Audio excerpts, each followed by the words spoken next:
Hello friends, स्वागत है हमारे यूट्यूब चैनल एजुकेशन ब्रांच पे। आज हम लोग देखने वाले हैं यूटेरिया का बिहार दौरा का प्रैक्टिस सेट नंबर 1, जो कि न्यू बुक आया है। प्रवीण सर ने नया लॉन्च किया है, आप लोग को पता ही होगा। 2023 का यह प्रैक्टिस सेट है। चलिए इसे स्टार्ट करते हैं। आई होप यह वीडियो पसंद आएगा। अगर वीडियो पसंद आए तो हमारे वीडियो को लाइक करें, हमारे चैनल को सब्सक्राइब करें और इसे शेयर करना ना भूलें। बिल्कुल भी देरी ना करते हुए फर्स्ट नंबर क्वेश्चन देखते हैं। साथ साथ आप लोग भी आंसर देते चलेंगे और बताएंगे कितने क्वेश्चन आप लोग का सही हुआ है। सिंधु घाटी सभ्यता के बारे में इनमें से कौन सा कथन सही दिया गया है? सिंधु घाटी सभ्यता के बारे में इनमें से कौन सा कथन सही दिया गया है? सिंधु घाटी सभ्यता के लोग कपास को उत्पादन करने में पहले व्यक्ति थे। कपास को उत्पादन करने में पहले व्यक्ति थे, यह सही दिया गया है। सिंधु घाटी सभ्यता ग्रामीण सभ्यता थी? नहीं, सिंधु घाटी सभ्यता ग्रामीण सभ्यता नहीं थी, शहरी सभ्यता थी, नगरीय सभ्यता थी। सिंधु घाटी के लोग कुत्ते, बिल्लियाँ और घोड़े को बड़े पैमाने पर पालते थे, यह गलत दिया गया है। कुत्ते, बिल्लियाँ और घोड़े को बड़े पैमाने पर पालते थे, यह गलत दिया गया है। यहाँ के लोग केवल चावल की खेती करते थे, यह भी गलत दिया गया है। ऑप्शन नंबर ए जो है राइट आंसर है। सिंधु घाटी सभ्यता जो है 13 लाख वर्ग किलोमीटर में फैला हुआ था। उत्तर की बात की जाए, उत्तर में मांडा, मैं बार बार प्रैक्टिस सेटों में बताती हूँ, मांडा जो कि चिनाब नदी के किनारे जम्मू कश्मीर। दक्षिण में बात की जाए तो दैमाबाद परौरा नदी के किनारे महाराष्ट्र, और पूर्व की बात की जाए तो आलमगीरपुर उत्तर प्रदेश हिंडन नदी के किनारे, और पश्चिम की बात की जाए तो सुतकांगेडोर बलूचिस्तान पाकिस्तान दास्क नदी के किनारे। याद रखिएगा, सबसे पहले हड़प्पा की खोज की गई थी। हड़प्पा की खोज की गई थी किसके द्वारा? 1921 ईस्वी में दयाराम साहनी के द्वारा खुदाई की गई थी, दयाराम साहनी के द्वारा। मोहनजोदड़ो की खुदाई कब की गई थी? 1922 ईस्वी में की गई थी, राखलदास बनर्जी के द्वारा। सर्वाधिक नगर जो मिले हैं वह सिंधु नदी के किनारे मिले हैं। इस कारण से इस सभ्यता का नाम क्या पड़ा है? सिंधु घाटी सभ्यता पड़ा है। यह जो है नगरीय सभ्यता थी। कैसी सभ्यता थी? नगरीय सभ्यता थी। ध्यान रखिएगा, हड़प्पा जो है रावी नदी के किनारे, वहीं मोहनजोदड़ो जो है सिंधु नदी के किनारे अवस्थित था। चलिए आगे बढ़ते हैं। सर्वाधिक अगर पूछा जाएगा सर्वाधिक कहाँ से मिले हैं स्वतंत्रता के बाद से, बताइएगा। आप लोग कमेंट करके खुद ही बताइएगा, क्योंकि मैं प्रैक्टिस में बताई हूँ। सर्वाधिक नगर जो मिले हैं सिंधु घाटी सभ्यता का कहाँ से मिले हैं? बता दें तो गुजरात से। कहाँ से मिले हैं? गुजरात से मिले हैं, ध्यान रखिएगा। चलिए आगे बढ़ते हैं। गुजरात में है लोथल। लोथल कहाँ है? गुजरात में, भोगवा नदी के किनारे। गुजरात में रंगपुर भी है। रंगपुर में क्या मिला है? तो चावल की भूसी प्राप्त हुआ है, और लोथल से भी चावल की भूसी प्राप्त हुए हैं। लोथल जो है भोगवा नदी के किनारे अवस्थित है। चलिए आगे बढ़ते हैं, नेक्स्ट क्वेश्चन देखते हैं। जैन धर्म के 3 रत्न में शामिल हैं। 3 रत्न में शामिल क्या क्या है? तो यह हो जाएगा सही विश्वास, सही ज्ञान और सही आचरण। ऑप्शन हो जाएंगे सी। जैन धर्म में टोटल 24 तीर्थंकर हुए। इसकी स्थापना किसने किया था? तो ऋषभदेव। जबकि वास्तविक संस्थापक कौन थे? तो महावीर थे। महावीर का चिन्ह है वो क्या है? तो सिंह है। क्या है? शेर है। ऋषभदेव का क्या है? तो वृषभ है, साढ़ है। चलिए आगे बढ़ते हैं, नेक्स्ट क्वेश्चन है। चोल अभिलेखों के अनुसार जैन संस्थानों को दान में दी जाने वाली भूमि को कहा जाता था? चोल अभिलेखों के अनुसार जैन संस्थानों को दान में दी जाने वाली भूमि को कहा जाता था? दान में दी जाने वाली भूमि को पल्ली छादम कहा जाता था। क्या कहा जाता था? पल्ली छादम कहा जाता था। चोल काल जो है, यह जो है किसके लिए प्रसिद्ध है? स्थानीय स्वशासन के लिए प्रसिद्ध है। ध्यान रखिएगा, राजराज प्रथम थे शासक, राजराज प्रथम। इन्होंने श्रीलंका अभियान किया था और श्रीलंका को उत्तरी श्रीलंका को जीत करके उस पर से टैक्स वसूलते थे। जबकि राजेंद्र चोल जो थे, श्रीलंका को पूरी तरह से भारत में शामिल कर लिया था, चोल साम्राज्य में शामिल कर लिया था। ध्यान रखिएगा, जबकि कुंतोदुंग प्रथम के समय श्रीलंका जो है चोल साम्राज्य से अलग हो जाता है। नेक्स्ट है, विशाख दत्त द्वारा रचित मुद्राराक्षस कौन सी भाषा में लिखी गई है? विशाख दत्त द्वारा रचित मुद्राराक्षस जो है कौन सी भाषा में लिखी गई है? मुद्राराक्षस से हमें जानकारी मिलती है मौर्य वंश का जानकारी मिलता है। कौन सी भाषा में लिखी गई है? तो यह लिखी गई है संस्कृत भाषा में। इसका हिंदी में अनुवाद कौन किए हैं? हिंदी में अनुवाद किए हैं भारतेंदु हरिश्चंद्र। निम्नलिखित में से किस शासक के शासनकाल में भारत का पहला मुद्रा रुपया मुद्रित हुआ? रुपया, बताइएगा। इसका राइट आंसर क्या हो जाएगा? रुपया हो जाएगा option number B, Sher Shah Suri. दाम जो था, दाम, यह भी शेरशाह सूरी। दाम जो होता था तांबे का सिक्का होता था। दाम किसका होता था? तो तांबे का होता था। सर्वाधिक प्रचलन में दाम ही था, जबकि रुपया जो था, रुपया यह चांदी का सिक्का होता था। और असरफी जो होता था, असरफी यह किसका होता था? सोना का होता था। ध्यान रखिएगा। अगर पूछ दिया जाए सांकेतिक मुद्रा किसके समय प्रचलित हुआ था? सांकेतिक मुद्रा बताइएगा किसके समय? तो मोहम्मद बिन तुगलक के समय। नेक्स्ट क्वेश्चन चलते हैं। इल्तुतमिश के समय टका और जितल, टका और जीतल।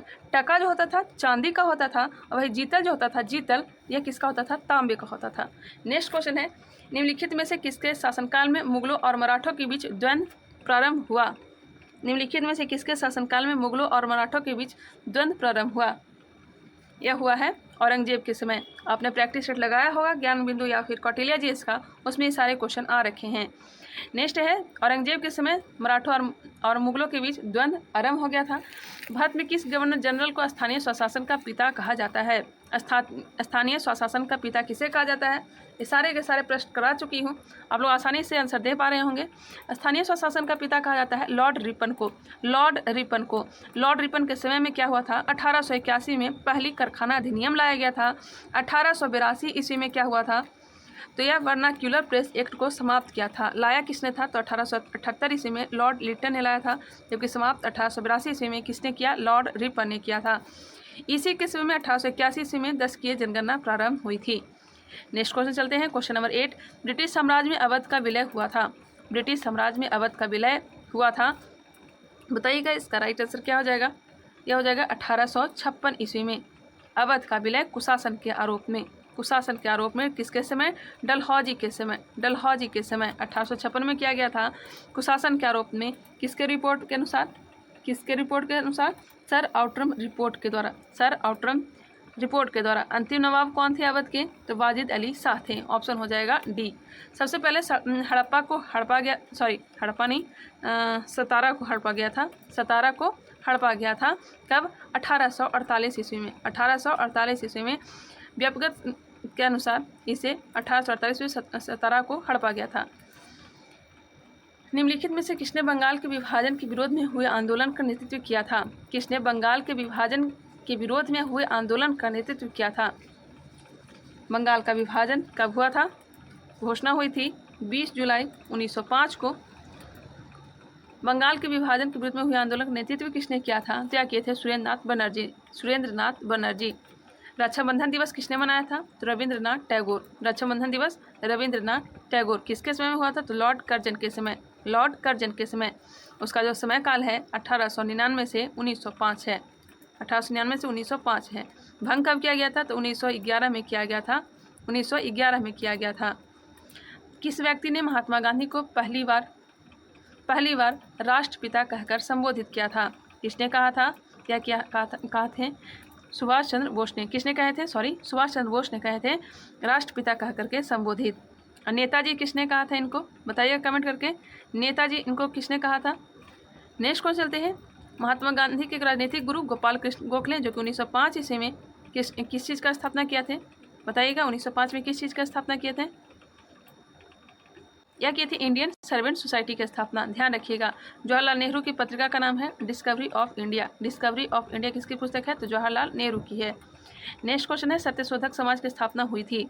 सत्यशोधक समाज की स्थापना कब हुई थी? यह हुई थी 1873 ईस्वी में ज्योतिबा फुले के द्वारा। ऑप्शन हो जाएगा सी। अटला देवी मस्जिद का निर्माण किस शासक द्वारा किया गया था? मैं एक क्वेश्चन पूछी थी कि भारत में पहली बार मस्जिद का निर्माण किस राज्य में किया गया था? आप लोग कमेंट करके बताइएगा। अटला देवी मस्जिद का निर्माण किस शासक द्वारा किया गया है? यह किया गया है इब्राहिम शाह सरकी के द्वारा। कब किया गया? 1408 ईस्वी में। अलाउद्दीन के समय भू राजस्व की दर उपज का कितना भाग था? 1/2, 50%। भारतीय संविधान अपने नागरिकों को समानता का वचन देता है। 2 प्रकार की समानता की बात की गई है। आप लोग तो कम से कम प्रस्तावना याद कर लीजिएगा। यह हो जाएगा प्रतिष्ठा और अवसर की समता। 5 प्रकार के स्वतंत्रता की चर्चा दी गई है और 3 प्रकार के न्याय, सामाजिक, आर्थिक और राजनीतिक न्याय, अव्यक्ति विचार, धर्म और उपासना की स्वतंत्रता। नेक्स्ट है, निम्नलिखित में से कौन सी समिति ने मूल कर्तव्यों को संविधान में सम्मिलित करने का सुझाव दिया? बताइएगा कौन सी समिति मूल कर्तव्यों को संविधान में सम्मिलित करने का सुझाव दिया था? मूल संविधान में मूल कर्तव्य की संख्या 1 भी नहीं थी, 0 थी। 10 मूल कर्तव्य जोड़े गए 42वां संविधान संशोधन के द्वारा। और 11वां कब जोड़ा गया? 11वां जोड़ा गया है, 11वां मौलिक कर्तव्य जोड़ा गया है मूल कर्तव्य 86वां संविधान संशोधन 2002 के द्वारा। टोटल मूल कर्तव्य की संख्या कितनी है? तो 11 है। 10 मूल कर्तव्य जोड़े गए थे सरदार स्वर्ण सिंह समिति की सिफारिश पर। ऑप्शन हो जाएगा ए। नेक्स्ट है अनुसूचित जनजाति के संरक्षण के लिए एक क्षेत्र को अनुसूचित क्षेत्र के रूप में घोषणा करने की शक्ति किसके पास होती है? अनुसूचित जनजाति के संरक्षण के लिए एक क्षेत्र को अनुसूचित क्षेत्र के रूप में घोषणा करने की शक्ति किसके पास होती है? मैं धीरे चल रही हूँ क्योंकि आप लोग भी आंसर दे चले, ऐसे फिर क्या फ़ायदा है वीडियो देखने का। इसका राइट आंसर हो जाएगा ऑप्शन नंबर सी, राष्ट्रपति। ग्राम सभा में निम्न में से कौन शामिल होता है? ग्राम सभा में निम्न में से कौन शामिल होता है? वे सभी व्यक्ति जिनके नाम गांव विशेष में पंचायत के लिए मतदाता सूची में दर्ज है। संविधान के निम्न में से कौन सा संशोधन केंद्र तथा राज्यों में मंत्रिपरिषद के मंत्रियों की अधिकतम संख्या सीमित करती है? संविधान का निम्न से कौन सा संशोधन केंद्र तथा राज्यों में मंत्रिपरिषद की मंत्रियों की अधिकतम संख्या सीमित करता है? यह करता है 91वां संविधान संशोधन 2003। 91वां संविधान संशोधन 2003। इनमें से कौन सा एक संवैधानिक संस्था नहीं है? कौन सा एक संवैधानिक संस्था नहीं है? यह हो जाएगा नीति आयोग। नीति आयोग की स्थापना कब की गई थी? 1 जनवरी 2005 को। संघ लोक सेवा आयोग, राज्य लोक सेवा आयोग। लोक सेवा आयोग की स्थापना अगर पूछ दिया जाए तो लोक सेवा आयोग की स्थापना हुई थी 1926 में। संघ लोक सेवा आयोग की स्थापना कब हुई थी बताइएगा? संघ लोक सेवा आयोग की स्थापना कब हुई थी? 1935 के अधिनियम के द्वारा किया गया था। वित्त आयोग की चर्चा आर्टिकल 280 में मिलता है। नेक्स्ट है जो नीति आयोग है, यह संवैधानिक संस्था नहीं है, योजना आयोग के स्थान पर लाया गया है नीति आयोग को। योजना आयोग की स्थापना 1905 में की गई थी। 1946 में निर्मित अंतरिम सरकार में कार्यपालिका परिषद के उप सभापति थे। 1946 में निर्मित अंतरिम सरकार में कार्यपालिका परिषद के उप सभापति थे। कौन थे? यह थे जवाहरलाल नेहरू। भारतीय संविधान के किस अनुच्छेद में केंद्र शासित प्रदेशों के लिए उच्च न्यायालय का प्रावधान है? केंद्र शासित प्रदेशों के लिए उच्च न्यायालय का प्रावधान किस आर्टिकल के तहत है? यह है अनुच्छेद 241। अनुच्छेद 241। अनुच्छेद 239 में क्या है? अनुच्छेद 239 में है संघ राज्य क्षेत्र का प्रशासन। अनुच्छेद 214 में क्या है? तो राज्य के उच्च न्यायालय की चर्चा है। और अनुच्छेद 231 में दो या अधिक राज्यों का न्यायालय के बारे में चर्चा किया गया है। लोकसभा के स्पीकर का निर्वाचन होता है। लोकसभा के स्पीकर का निर्वाचन होता है किसके द्वारा? तो लोकसभा के सभी सदस्यों के द्वारा। ऑप्शन हो जाएगा सी, लोकसभा के स्पीकर का निर्वाचन लोकसभा के सभी सदस्यों द्वारा होता है। निम्नलिखित में से कौन से मामले उच्च न्यायालय और उच्चतम न्यायालय की अधिकारिता में आते हैं? कौन सी मामले उच्च न्यायालय और उच्चतम न्यायालय की अधिकारिता में आते हैं? यह मामला कौन सा हो जाएगा? मूल अधिकारों के प्रवर्तन। मूल अधिकार की चर्चा भाग 3 में की गई है। आर्टिकल की बात की जाए तो 12 से लेकर के 35 तक, 12 से लेकर के 35 तक कहाँ से लिया गया है? तो अमेरिका के संविधान से लिया गया है। नेक्स्ट क्वेश्चन है उच्च न्यायालय उच्चतम न्यायालय की अधिकारिता में आते हैं तो यह आते हैं मूल अधिकारों के प्रवर्तन। ऑप्शन हो जाएगा सी। स्वर्ण त्रिभुज एक विशिष्ट क्षेत्र है जो मादक द्रव्यों की तस्करी के लिए प्रसिद्ध है। निम्न से कौन सा देश इस त्रिभुज का भाग नहीं है?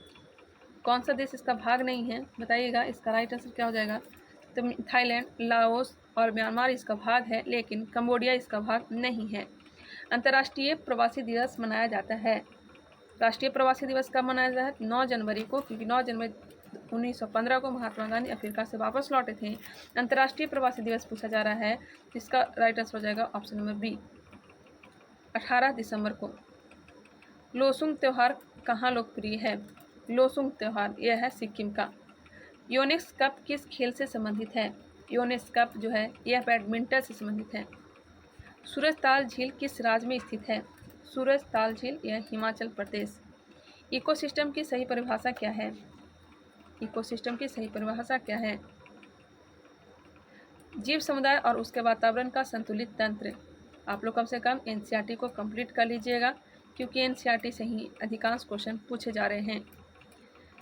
मैं करवा भी दी हूँ, अगर आप देखना चाहते हैं तो प्लेलिस्ट में जाकर के देख सकते हैं। अगर नहीं तो आप लोग बुक खरीद लीजिएगा, वहाँ से भी प्रैक्टिस सेट तो देख सकते हैं। पारिस्थितिकी संतुलन बनाए रखने के लिए भारत में वन क्षेत्र कितने प्रतिशत में होने चाहिए? सारे के सारे एनसीईआरटी बुक में प्रश्न दिए गए हैं।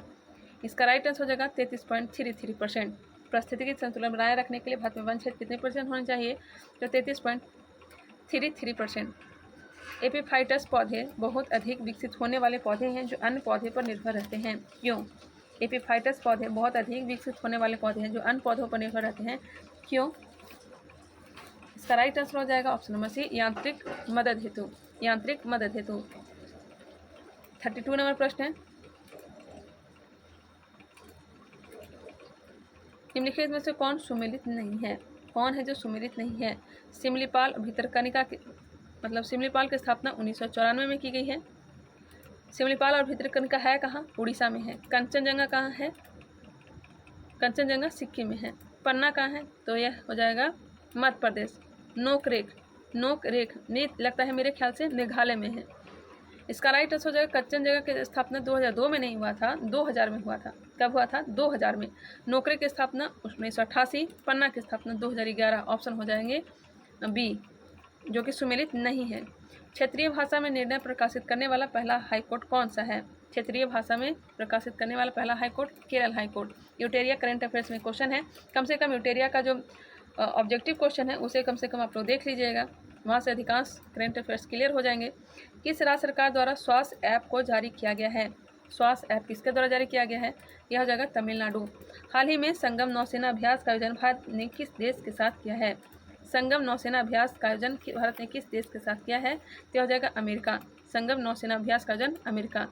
अंतर्राष्ट्रीय श्रम संगठन में शामिल होने वाला 187वां देश कौन सा है? अंतर्राष्ट्रीय श्रम संगठन ILO की स्थापना कब हुई थी? 1919 में हुई थी। इसमें टोटल सदस्य है 187 और इसका मुख्यालय कहाँ है? तो जिनेवा।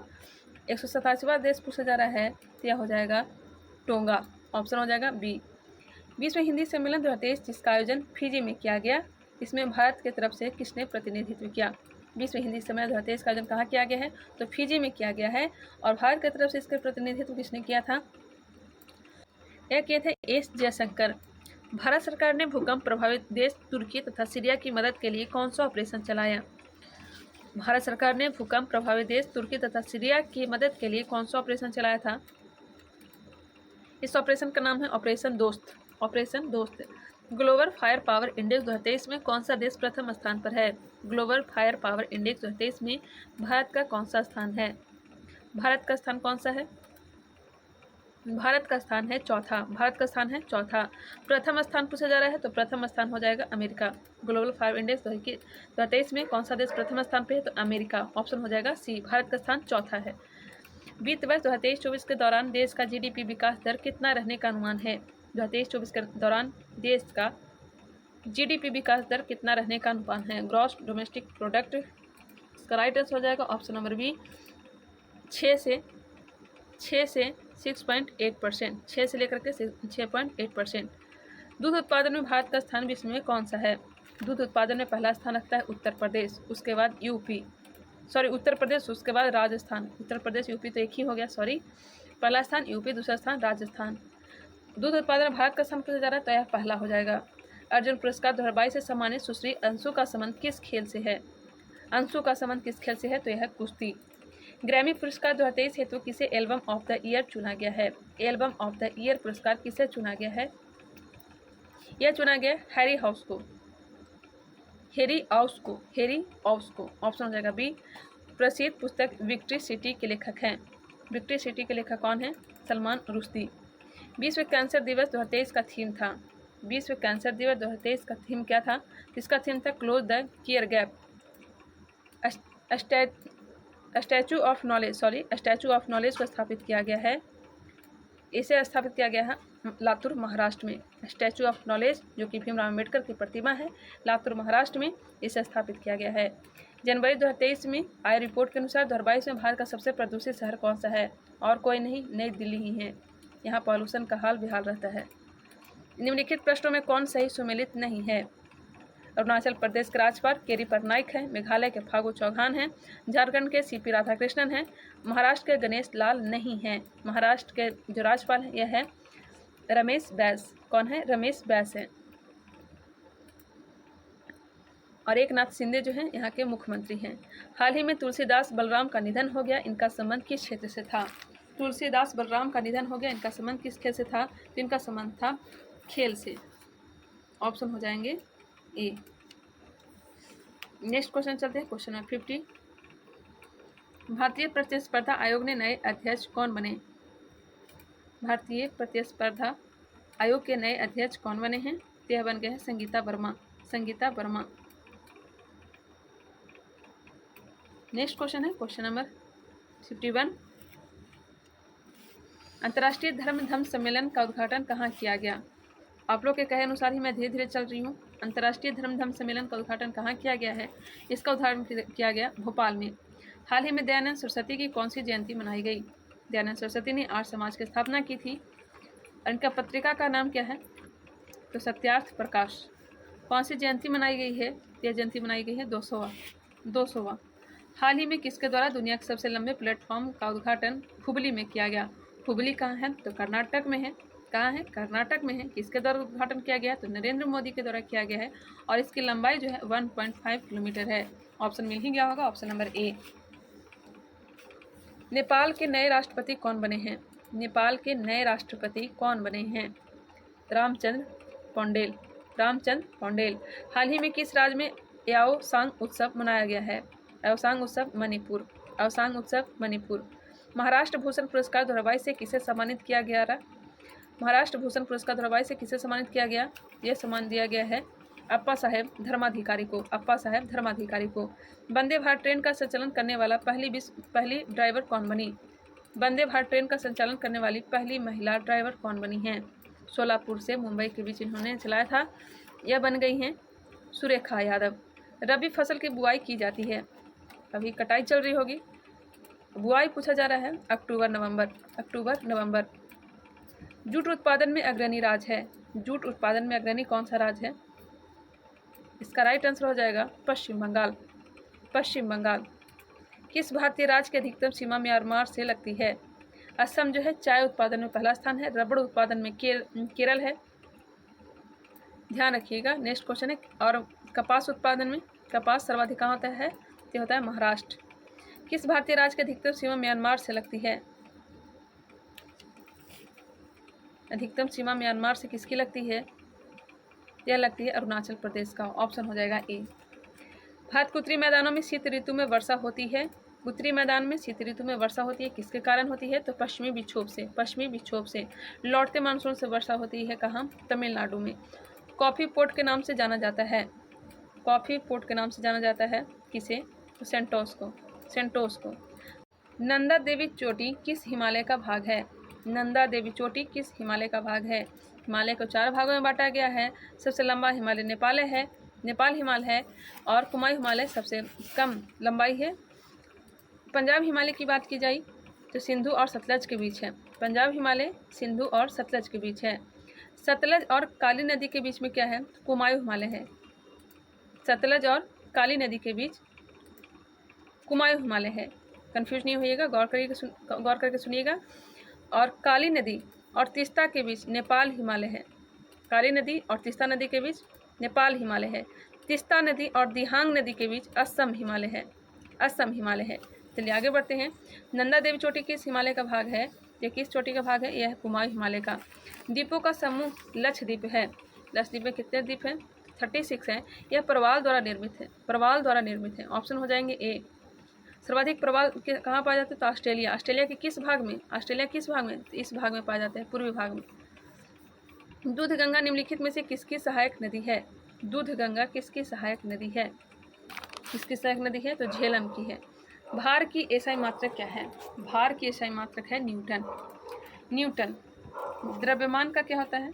तो केजी होता है। नेक्स्ट क्वेश्चन है। निम्नलिखित में से कौन सा यंत्र समुद्र के स्तर से ऊपर की वस्तुओं को देखने के लिए पनडुब्बी में प्रयोग किया जाता है? समुद्र के स्तर से ऊपर की वस्तुओं को देखने के लिए किसका प्रयोग किया जाता है? यह किया जाता है पेरिस्कोप को। यदि कार्य का मान धनात्मक हो तो जिस निकाय पर कार्य हो रहा है क्या प्रभाव पड़ेगा?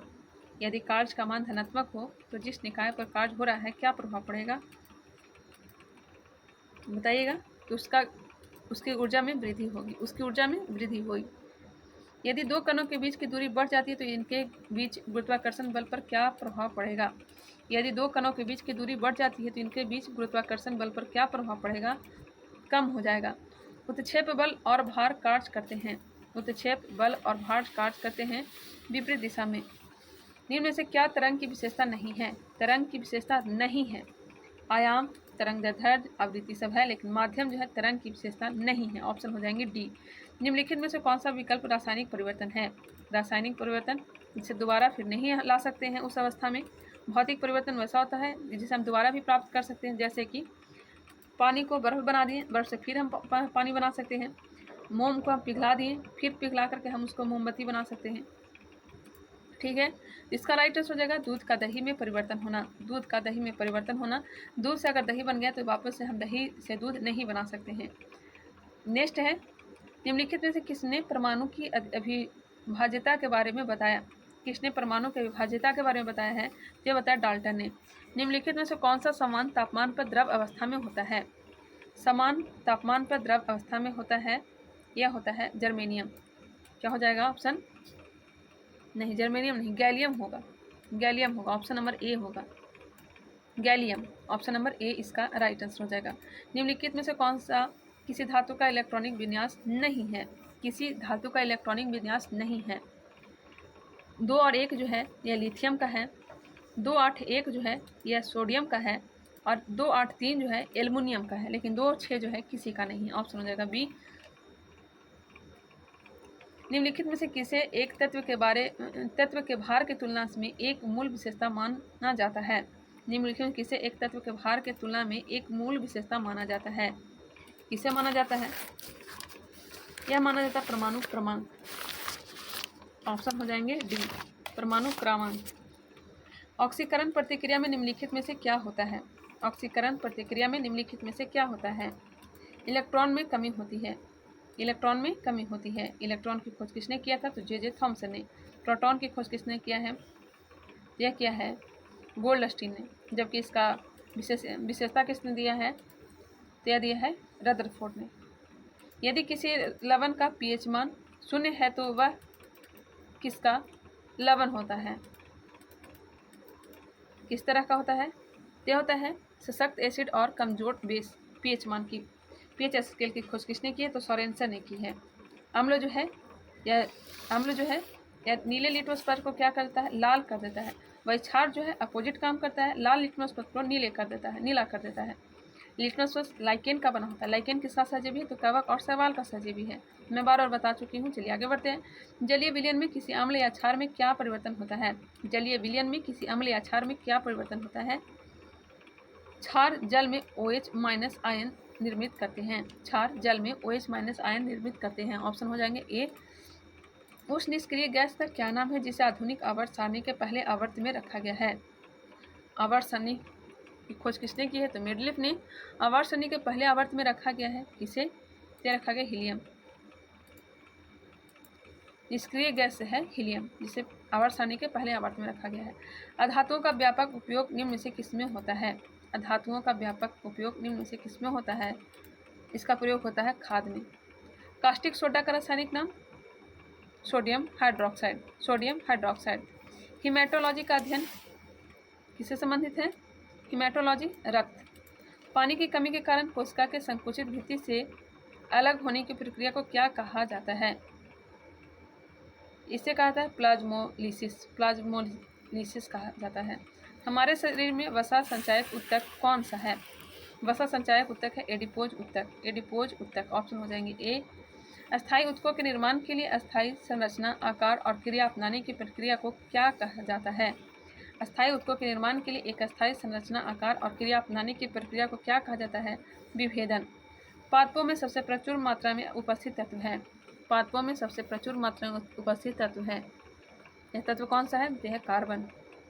निम्नलिखित में से किसने सजीव वस्तुओं में लक्षणों के आनुवंशिक सिद्धांतों के प्रतिपादन में योगदान दिया?